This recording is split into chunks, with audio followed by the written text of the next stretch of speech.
Hey everybody, welcome back. Today we're going to go over some of my personal budgeting rules and just tips for getting started and what I do personally when I'm making my budgets and I'm trying to plan out how much I should spend on whatever. So these are like my five, I don't want to call them my main rules, but like these are my five guidelines for starting budgeting and making sure you're spending money intentionally on what you want. So first rule here is figure out your actual income. So I make somewhere north of $20 an hour, but that does not mean I make $20 an hour because the tax man takes a bunch of my money. Uh, so if you're making $20 an hour, you might be like, well, I'm working 40 hours a week. I'm making 800 a week, but it does not come out to that because the tax man takes off the top. So you're making more like 16.25 an hour, which is about 650 a week. So you can see the difference here. Between 800 and 650 a week is quite a bit. It's about $150 a week. Get that over the year and it's 7.5 grand or whatever you're behind because you thought you made more money than you actually do. Best way to do this is just take your paycheck and divide it by the hours you work that week so you can get your actual hourly rate. If you work some overtime, obviously you're going to have to do a bit more math to figure it out, but it's worth figuring it out so that you know how much you're actually getting paid and how much your time's actually worth so that you can put it into the budget correctly. Speaking of budget, you have to track, if you don't track it, it won't improve. So you need to track your expenses and your income. And you have to stick to what you say you would spend. Now, granted, things come up. Your car explodes sometimes. Things happen. But like your grocery budget, you shouldn't go over, $20 on your grocery budget because you want pop, kind of stuff like that. Like try to track it and budget and just keep everything in mind when you're making decisions. So like before you say yes to that concert at the end of the month, do you have money to go to that concert at the end of the month? Or are you going in the hole, $50, $100 to go to this concert at the end of the month? Just things like that. You have to be intentional about what you do and how you're spending that money. Of course, the golden rule, earn more than you spend. The expenses should be less than your income. Of course, I'm not even going to say this is ideal, but this is what you should be doing. Obviously, if you're straight out of college and your student loans just kicked in and everything, like life happens, you just have to try to make sure you get to a point to where your expenses are lower than your income. Because once you do that, you can start, it frees up a lot of mental room where you're not behind every month and putting stuff on credit cards or personal loans or however you want to make up that difference. So this is a very good rule. And once you get to this rule, you can move on to the next one, which is the 50-30-20 rule.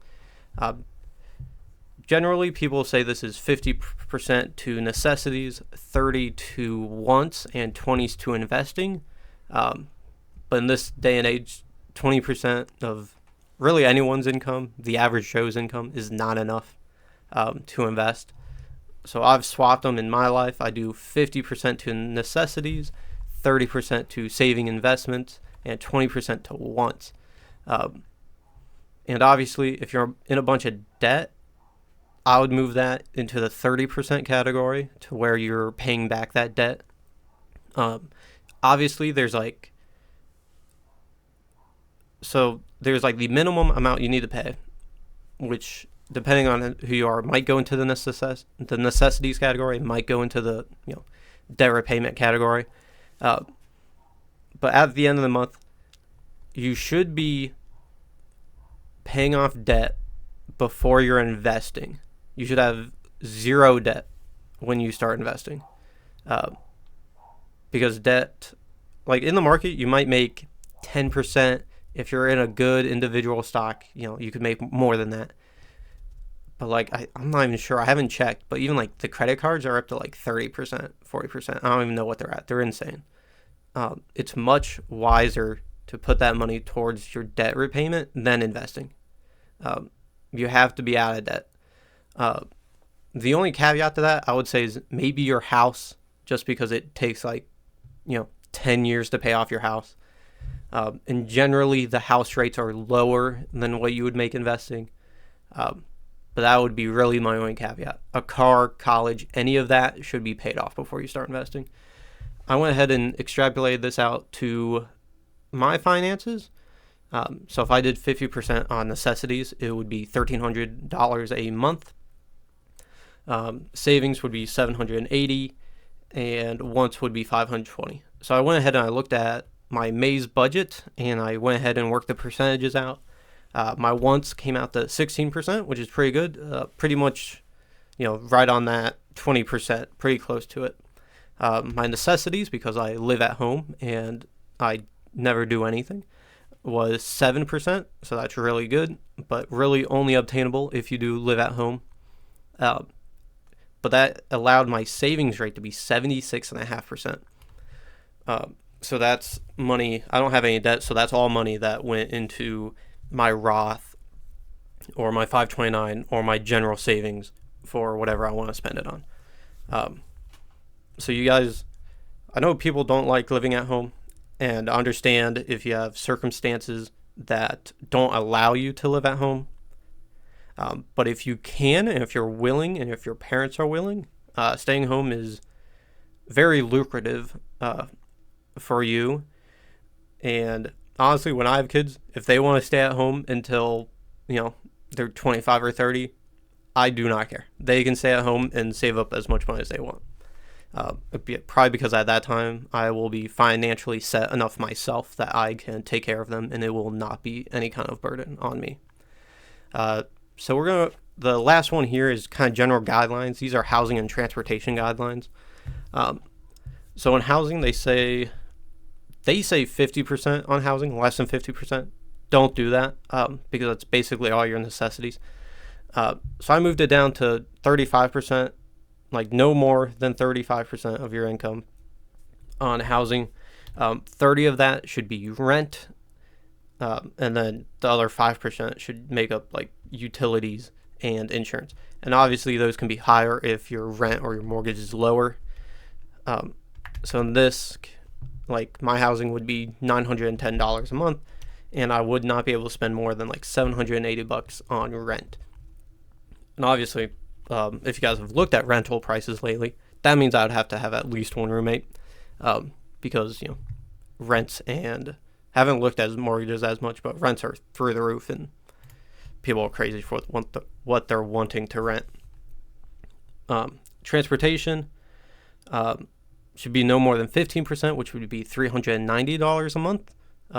For me, of course, this includes gas, car payment, maintenance, miscellaneous. And I paid $265 last month, which means I'm well below that 15%, which is good. So those are my rules, and just a disclaimer here: everyone starts at a different point when they're starting this. I started this when I was like 15 to 17, somewhere in there. So I was very young. I got a very good head start on all this. So obviously, I fit into all these categories pretty well. But if you're 25, straight out of college, with $200,000 in student loan debt and a brand new car, your ratio is going to be off for a little bit. But you need to progress. I know it's going to be slow in the beginning, but you need to progress into trying to fit into these categories. But perfect is the enemy of progress, and doing anything is better than nothing. Just a note on, like, when I say necessities, I mean necessities. Like, groceries are necessities. Eating out is not. Like, buying a 2-liter of Coke is not a necessity. That would go into the want pile. That Netflix subscription, that's a want. There's a lot of stuff like that. So, like, rent, transportation, childcare, all that's wants. But, like, paying, I don't know what they're called anymore, but like a babysitter, like every day to look after your kid while you're at work, that's a necessity. Having like an au pair that lives in your house and costs like I don't know how much au pairs make. A ton. Not that much, but like, you know what I mean. Um, like that is a want. So there's a difference between wants and necessities, and you have to pay attention to that when you're making your budget. But that's everything for today. I'll see you guys on Monday for the next budget overview for June.